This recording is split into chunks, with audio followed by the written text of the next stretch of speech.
우리 하나님 말씀 로마서 9장입니다. 오늘은 14절부터 24절까지의 말씀, 로마서 9장 14절부터 24절까지의 말씀, 제가 한 절 그리고 여러분들이 한 절 같이 우리 교독하며 낭독합니다.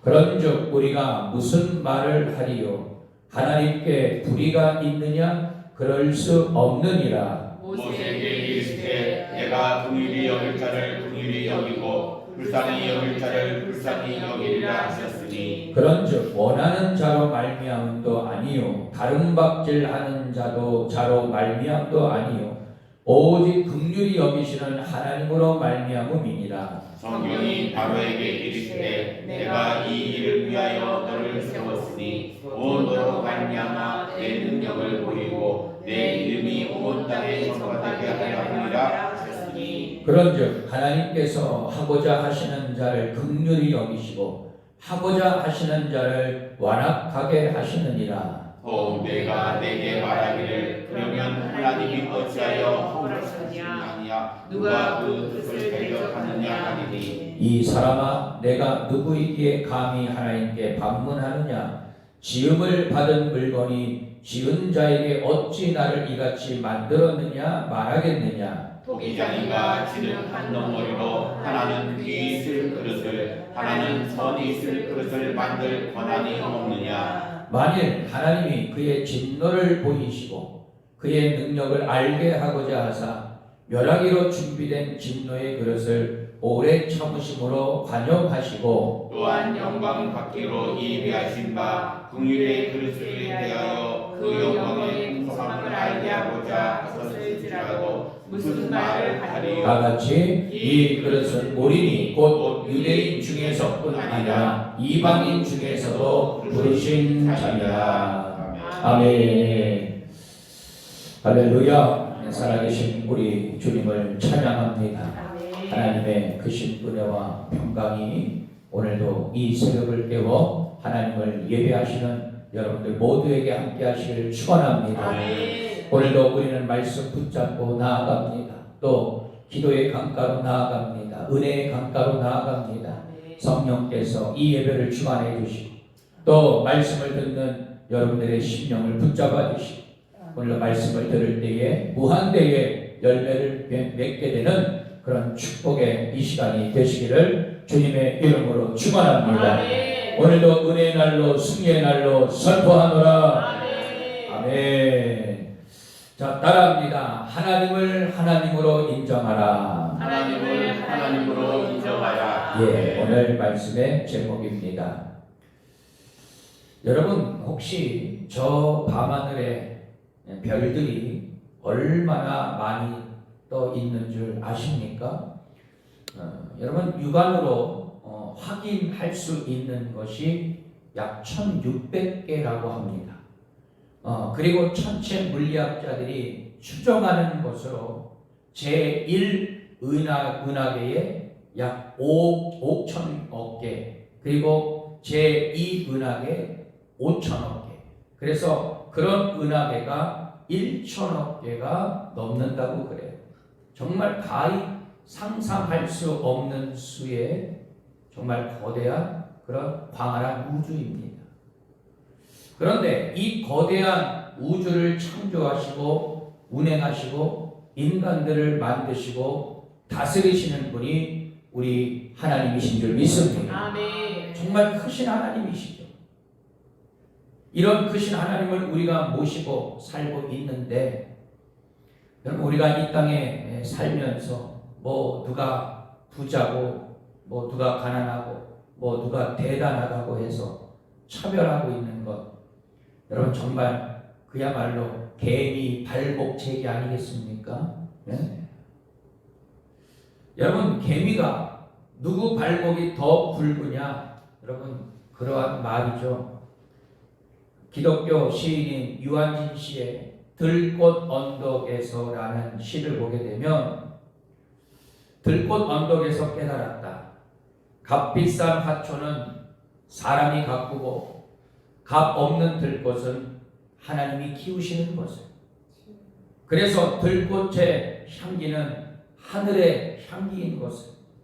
그래서 하늘의 눈금과 땅의 눈금은 언제나 다르고 달라야 한다는 것도 나는 들꽃 언덕에서 깨달았다 라는 시입니다.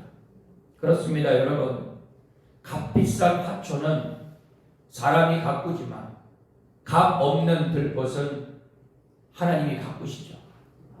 하지만 값비싼 화초도 값 없는 들꽃도 다 하나님이 창조해 내셨고, 할렐루야. 하나님이 빛과 물, 공기도 그리고 모든 만물을 주관하시고 다스리시고 계신다는 것이죠. 그런데 왜 우린 값비싼 화초만 중요하게 생각하고 들꽃을 무시하는지. 다시 말해, 겉으로 보이는 것은 그렇게도 대단하게 여기고 중요하게 여기면서 보이지 않는다 하여 지금도 우리 가운데 역사하시고 살아계시는 그 하나님은 왜 인정을 안 하고 있는지. 하나님을 섬기고 믿는다고 하면서도 우리는 정말 우리의 판단이, 내 판단이 더 정확하고 정의롭다고 생각할 때가 얼마나 많은지 몰라요. 때로는 헤아리기 어렵더라도 주님의 판단을 따르는 것이 진짜 믿음이라는 것을 우리는 깨달아야 되리라 믿습니다. 자, 그럼 하나님으로 우리가 인정하기 위해서는 첫 번째로 저를 따라해 보겠습니다. 하나님의 의로우심을 믿어야 합니다. 아멘. 자, 우리 14절 말씀 한번 보도록 합니다. 자, 14절 말씀 다 같이 읽습니다. 시작. 그런즉 우리가 무슨 말을 하리요? 하나님께 불의가 있느냐? 그럴 수 없느냐. 아멘. 하나님은 어떤 조건이나 상황의 제한을 받지 않으십니다. 때로는 그분의 일하심을 사람이 다 헤아릴 수 없죠. 그러나 오늘 14절 말씀에서 우리가 이해할 수 없다고 해서 하나님이 불의하신 거냐? 여러분, 사도 바울은 단호하게 얘기합니다. 그럴 수 없다. 하나님은 자신의 뜻대로 긍휼과 구원을 베풀어 주십니다. 구원은 믿음이 아니고서는 사람이 간절히 원한다고 해서 또는 열심히 애쓴다고 해서 주어지는 것이 아님을 강조하면서 이 모든 것은 전적으로 하나님의 뜻에 달려 있음을 강조하고 있습니다. 그렇다면 하나님의 일에 대해 우리가 불의하거나 부당하다고 말할 수 없는 까닭은 무엇이냐? 자, 하나님은 자신의 뜻에 따라 긍휼을 베푸실 사람을 선택하신다는 것. 우리는 하나님을 절대로 판단할 수 없는 그런 연약한 존재임을 다시 한번 사도 바울이 강조하고 있습니다. 하나님이 주권적인 선택을 하신다고 해서 하나님께 불의가 있다고 할 수는 없습니다. 선택은 하나님의 전적인 절대 주권이기에 우리가 마음대로 그분 앞에 요구하거나 판단을 내려서는 절대로 안 됨을 사도 바울이 명확하게 지금 제시를 하고 있어요. 바울은 복음을 전하며 하나님의 절대 주권에 대한 반론을 직접 받아보았을 겁니다. 여러분, 쉽게 얘기해서 이런 말이에요. 여러분, 우리가 복음을 전할 때, 예수님을 증거할 때에 여러분, 우리는 고난을 받기도 하고 핍박을 받기도 합니다. 우리 마음대로 되지 않을 때가 있어요. 자, 그러면 그럴 때 하나님이 불의하신 분이냐? 하나님, 나 이렇게 복음을 전하고 예수를 증거하는데 왜 내 삶 속에 이렇게 어려움이 있고 고난이 있고 왜 이렇게 힘든 고통이 찾아왔습니까? 하나님 살아계신 것 맞습니까? 여러분, 벌써 이 자체가요, 내 잣대로 하나님을 지금도 어떻게 해요? 인정하지 않고 있는 그런 삶이라는 것이죠. 도리어 하나님의 공의와 죄인에 대한 징계가 타당함을 선언하고 있습니다. 그러므로 하나님이 정의롭고 진실하신 분이라는 이 사실은 설명될 내용이 아닌 바로 선포될 내용이다. 할렐루야. 하나님은 지금도 살아 역사하여 주셨습니다. 이 모든 천지 만물을 다스리시고 우리의 모든 삶을 지금도 주관하시고 인도하시는 분이심을 이 시간도 선포하노라. 할렐루야. 여러분, 선포된 말씀은 이해하는 것이 아니라 믿음으로 받아들여야 된다는 것입니다. 다시요.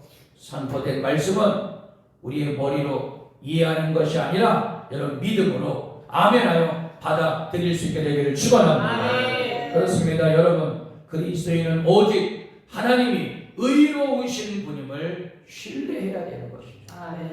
상황에 따라, 어떤 감정에 따라, 그리고 자신의 느낌에 따라 하나님에 대한 감사와 불평이 수시로 바뀌는 사람은 사실 신실한 믿음을 가졌다 자부할 수 없는 것입니다. 우리의 이해력에는 한계가 있어요. 사람의 직접 능력으로는 하나님의 뜻을 다 알아차릴 수 없는 것입니다. 다만 하나님이 의로우신 분이라는 그 믿음이 흔들리지 않는다면 하나님의 그 심오한 뜻을 다 헤아릴 수 없다고 할지라도 이해할 수 없는 그 하나님의 역사하심 앞에서도 우리는 불평하지 아니하고 불신에 빠지지 않을 것입니다. 의로우신 하나님을 의심하는 것은 바로 죄임을 우리는 기억해야 됩니다. 그것은 교만이요, 그리고 더 나아가서 우상을 숭배하는, 하나님보다 더 사랑하는 것들로 내 삶을 채우게 되는 그런 우상 숭배에 빠질 수 있다는 것을 우리 절대로 간과해서는 안 될 것입니다. 하나님은 자신의 뜻대로 선택하실 능력과 권세를 가지신 분이십니다.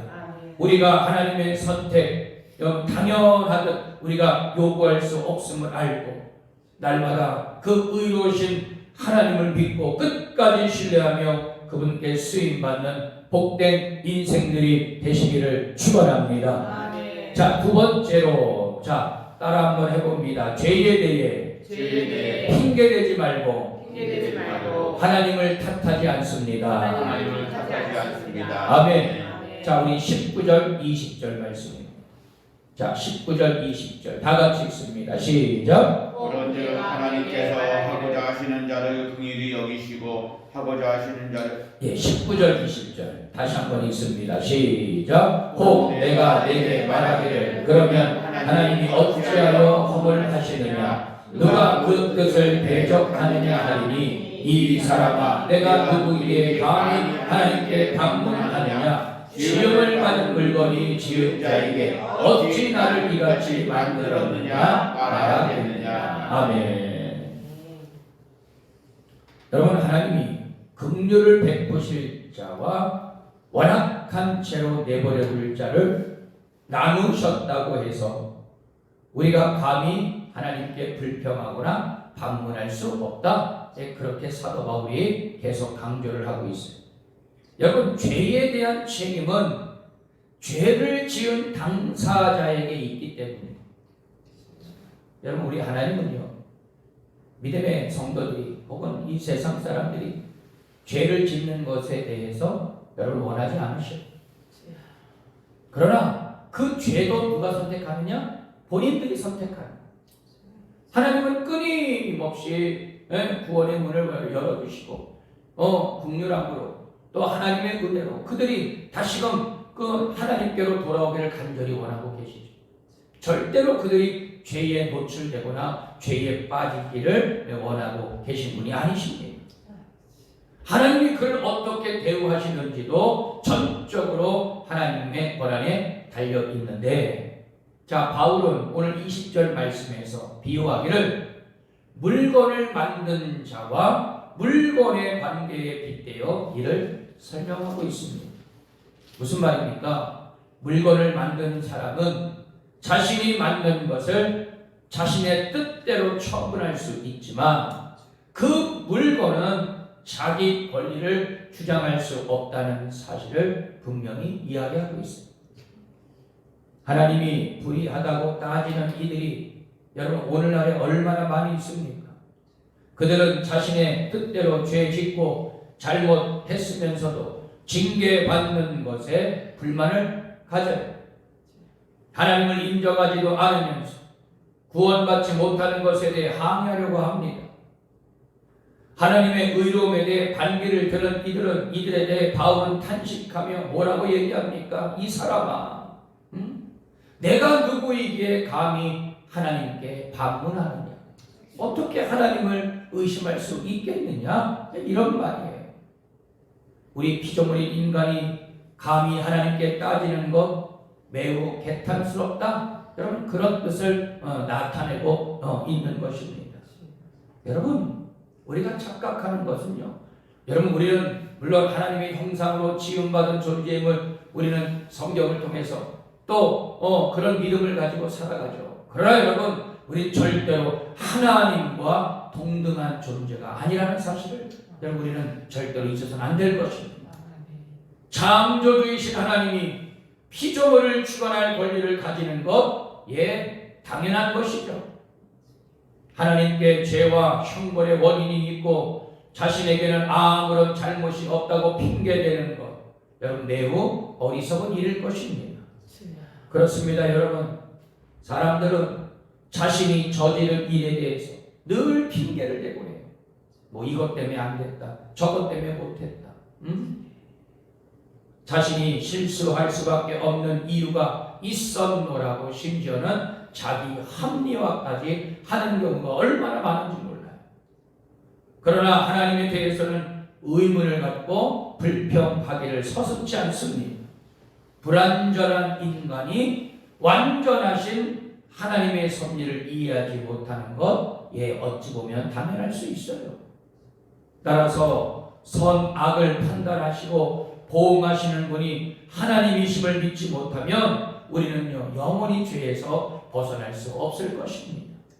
모든 만물의 주관자이시오, 모든 만물을 창조하신 그 하나님의 뜻을 우리가 알아가려고 노력을 해야지, 그 완전하신 하나님의 뜻이 내 주관대로, 내 잣대로 여러분 그렇게 평가해서는 절대로 안 된다는 것을 다시 한번 사도 바울은 강조하고 있습니다. 그리고 인간은 자신이 하나님 앞에서 어떤 위치에 있는지도 분명하게 알고 살아가는 자가 되어야 된다는 것이죠. 하나님은 우리를 심판하실 권한도 갖고 계십니다. 그러므로 우리는 죄에 대해 핑계대지 말고 여러분, 그 즉시 바로 회개하고 신실하시고 의로우신 하나님 앞에 날마다 겸손과 진실로 살아가는 복된 성도들이 되어야 할 줄 믿습니다. 여러분, 하나님을 탓하는 자가 아니라 먼저 나를 돌아볼 수 있게 되기를 주님의 이름으로 축원합니다. 자, 끝으로 따라하겠습니다. 모든 권세는 하나님께 있음을 인정하는 것입니다. 할렐루야. 자, 우리 23절, 24절 말씀을 보도록 하겠습니다. 자, 23절, 24절 다 같이 읽습니다. 시작. 또한 영광 받기로 예비하신 바 공일의 그릇에 대하여 그 영광의 풍성한 말을 아니하고자 하셨을지라도 무슨 말을 하리요? 이 그릇은 우리니 곧 유대인 중에서뿐 아니라 이방인 중에서도 부르신 자니라. 아멘. 자, 바울은요, 장인과 물건의 관계로 하나님과 사람의 위치를 다시 한번 분명히 표현하고 있습니다. 여러분, 그릇을 만드는 토기장인은 자신의 뜻대로 그릇을 만들고 사용할 권한을 가지고 있어요. 어떻게 만들지도, 또 어떻게 이것을 표현할지, 그것은 누구의 마음이에요? 토기장의 마음이라는 것입니다. 이렇듯 우리는 하나님의 의도에 의문을 제기할 수 없다는 것이죠. 오직 하나님의 뜻에 따라야 할 뿐입니다. 귀하게 쓸 그릇과 천하게 쓸 그릇을 구별하는 것도 바로 만드신 이의 권한이다. 하물며 하나님이 어떤 자를 택할지 정하실 수 있음은 당연한 것입니다. 자, 여러분들 디모데후서 2장을 한번 펴보십시오. 디모데후서 2장, 신약성경 345페이지입니다. 신약성경 345페이지, 디모데후서 2장 20절, 21절 말씀을 한번 보십시오. 자, 우리 한 목소리 한번 읽어봅니다. 20절, 21절 시작. 큰 집에는 금그릇과 은그릇뿐 아니라 나무그릇과 질그릇도 있어 귀하게 쓰는 것도 있고 천하게 쓰는 것도 있나니 그러므로 누구든지 이런 것에서 자기를 깨끗하게 하면 귀히 쓰는 그릇이 되어 거룩하고 주일에 쓰심에 합당하며 모든 선한 일에 준비함이 되리라. 아멘. 여러분, 이 두 구절의 말씀에서 여러분 사도 바울이 주장하고 있는 두 가지 사실은 무엇입니까? 첫째, 여러분 어떠한 그릇일지라도 여러분 쓰임 받는 것이 중요하다는 것을 나타내고 있습니다. 아멘. 내가 금그릇, 은그릇, 나무그릇, 질그릇, 물론 이 그릇의 종류도 중요하지만 여러분 어떠한 그릇이라도 그 그릇이 쓰임을 받아야 진짜 그릇의 사명을 감당한다는 것을 강조하고 있습니다. 두 번째는 뭡니까? 그렇게 쓰임받기 위해서는 언제나 자신을 내어줄 준비가 되어 있어야 된다. 자, 그렇다면 이 토기장이의 비유는 하나님의 선택과 구원에 대해 무엇을 말해주고 있느냐? 토기장이가 그릇의 목적을 뜻대로 정할 수 있는 것 같이 긍휼의 대상을 정하는 것은 전적으로 누구의 권한이다? 하나님의 권한이다. 그렇게 이야기하는 것이죠. 하나님과 사람 사이에는 토기장이와 진흙 이상의 간격이 있습니다. 바로 권한의 문제인 것이죠. 신앙생활할 때에 여러분 가장 중요한 것이 무엇입니까? 여러분 하나님의 권한을 인정하는지의 여부가 중요한 것이죠. 여러분 내 심령, 내 삶의 보좌에 우리 하나님을 지금도 모시고 내가 살아가느냐, 아니면 아직도 여러분 내 마음의 왕자에 내가 안고 있느냐. 여러분 이것은 너무나도 중요한 그런 영적인 의미를 담고 있습니다. 여러분 신앙생활을 할 때에 아직도 내가 내 삶의 주인으로서 그렇게 살아가는 것이 얼마나 많은지 몰라요. 여러분 빨리 내 심령에 나를 내려앉게 하고 여러분 우리 주님을 여러분 내 마음의 왕자에 모실 수 있게 되기를 축원합니다. 아멘. 하나님께 사람을 택하실 권한이 있음을 받아들이지 못한다면, 그분을 나의 주인으로 영접하지 못한다면 사실 믿음 없는 그런 자의 모습입니다. 그러한 사람은 사실 하나님의 진정한 자녀가 될 수 없는 것이죠.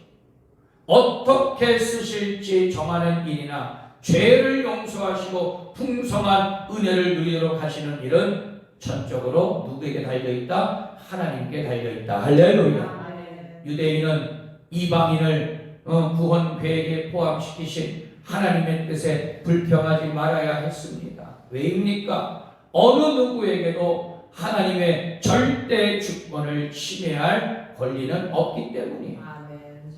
그렇습니다. 여러분 다시 한번 강조하지만 그릇을 만드는 이가 필요에 따라 다양한 그릇을 빚어낸다고 해서 그릇이 토기장이에게, 장인에게 여러분 따질 수 없는 그런 이유죠. 하지만 사람들은 그런 잘못을 저지를 때가 많이 있습니다. 하나님의 주권을 인정하는 것 믿음의 기본 요소인 줄 믿습니다. 하나님을 인정하지 않으면서 구원과 은혜를 받으려고 하는 것은 하나님을 자기 마음대로 이용하려는 것밖에 되지 않는 것이죠. 여러분 그런데요, 아무리 내가 그렇게 하려고 해도 하나님은 절대로 여러분 우리에게 조종당하실 분이 아니라는 사실. 더구나 내가 원하지 않는 사람이 신앙생활을 잘하고 믿음이 더 좋다고 해서 불평하는 이런 죄를 범해서는 안 될 것입니다. 여러분 우리 교회 안에서도 마찬가지예요. 정말 믿음의 공동체는, 정말 합력하여 선을 이루는 공동체는요, 서로를 격려하고 칭찬하고 더 그 사람이 주님의 영광을 나타낼 수 있도록 같이 중보해주고 더 그렇게 박수치면서 그렇게 격려하는 공동체가 진짜 공동체. 니까짓 게 뭐라고 말이야. 여러분 자꾸요 우리의 마음속에 그러한 하나님이 계시지 않는 그런 마음을 표출한다라고 하면 어떠한 공동체도 여러분 건강하게 성장할 수 없다는 것을 우리는 바로 알아야 될 것입니다. 여러분 서로 격려하고 칭찬하고 여러분 상대방이 더 신앙과 믿음이 더 자라날 수 있도록 주의 영광을 위해서 정말 쓰임받을 수 있도록 우리는 끊임없이 서로를 칭찬하고 격려하는 그런 자들이 되어야 할 줄 믿습니다. 자신들이 탁월한 요소를 가졌다고 착각해서 이방인을 구원하려는 하나님의 역사를 이해하지 못한 저 유대인들의 삶. 여러분 그 유대인들, 여러분 우리 주님도 그들을 여러분 책망하지 않으셨습니까?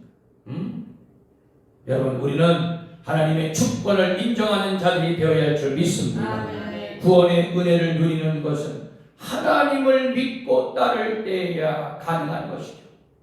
하나님을 믿는다면서 하나님을 인정하지 못하겠다고 하면 여러분 이건 정말 어불성설이 아니겠습니까? 주님 앞에 신실한 성도가 되시기를 축원합니다. 그러기 위해서는 오직 하나님만을 인정하고 모든 주권이 하나님께 있음을 선포하는 그런 믿음의 성도가 되시기를 축원합니다. 결론의 말씀입니다. 사랑하는 우리 선교대명교회 성도 여러분, 우리는 하나님을 하나님으로 인정해야 될 것입니다. 하나님이 백성을 택하시고 자녀 삼으시는 것은 또한 선택하여 그를 하나님의 도구로 사용하시는 것은 전적으로 하나님의 주권에 따른 일입니다. 따라서 피조물인 사람이 하나님의 뜻에 대해 따질 수는 없는 것이죠. 하나님을 하나님으로 인정하기 위해서 하나님의 의로우심을 믿어야 할 것입니다. 또한 죄에 대해 핑계대지 않으며 하나님을 탓하지 않아야 될 것입니다. 그리고 모든 권세는 하나님께 있음을 인정하고 믿음으로 나아가시는 여러분들이 되시기를 축원합니다. 전심으로 하나님을 섬기고 믿는 자들은 때로는 하나님의 뜻과 계획을 헤아리기 어렵더라도 주님의 주권을 인정하고 따르는 자들입니다. 이것이 곧 믿음 있는 자의 영성인 줄 믿습니다. 하나님을 하나님으로 인정하시는 여러분들 모두가 되시기를 주님의 이름으로 축원합니다. 기도합니다.